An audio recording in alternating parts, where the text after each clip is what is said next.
May mga bunga na yung mga tinanim na aming talong. Ito. Yung tinanim na talong. Ang haba pala niya, oh. May mga bunga na sila. Ito, ang dami. Yan. Ito, ayan, oh. Sayad na siya sa lupa, oh. Ganda. Oh. Galing. Magtatanim pa uli ako. Nagtanim uli ako dun sa Santol, eh. Dun, kaya Tinay. Dami inani dun, eh. Tatanam naman. Lamig dito sa bukid. Ayan, oh. Mahaba lang. Halos may bunga na lahat.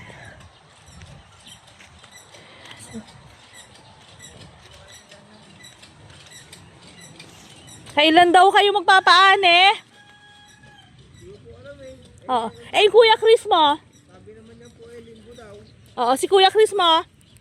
Ewan ko lang po. May bunga. Kahaba ng mga bunga pala nitong nabiling binhi, ano? Oo, ayan, oh.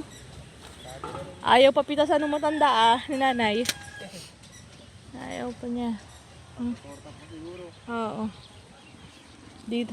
Nauna sa labas, ano? Nauna dyan, ma'am. Yun pa isa-isa dito sa loob. Hindi pa bubunutin, ano? Yung kay Crisanto. Ayan, sibuyas ni Raquelia. Kulang skit, oh. Sibuyas ni Pudra Bells. Sibuyas ni Aurelio, oh. Dami, oh, lalaki. Hanggang hita ako tong dahon, oh. Hanggang hita ako yung dahon ng sibuyas nila. Malapit na sa singit, ah. Ibig sabihin maganda uhay. Ayan, oh.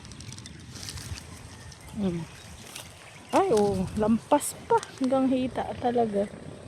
Napaganda nila yung sibuyas ngayon. Ayan si Berto.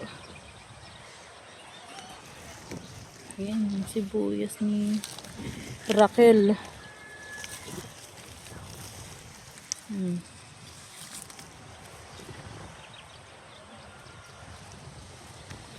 Ang haba ng naging dahon niya. Hanggang hita ko, oh.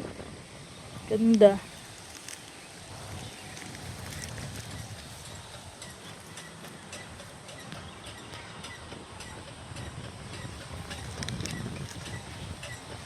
Lapit na ito anihin. Pero mauna si Crisanto.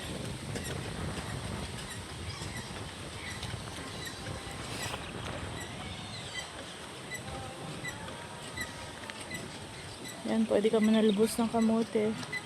Yung mga pechay din doon. May gabi doon kay Berto. Nakakumot pa yung baboy niya. Tapos yung mga tinanim ko, ito, ampalaya siya, bago yan.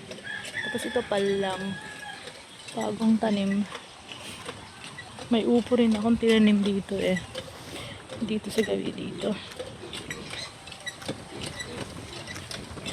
Bagong tubo. Yan, sa bahay kubo.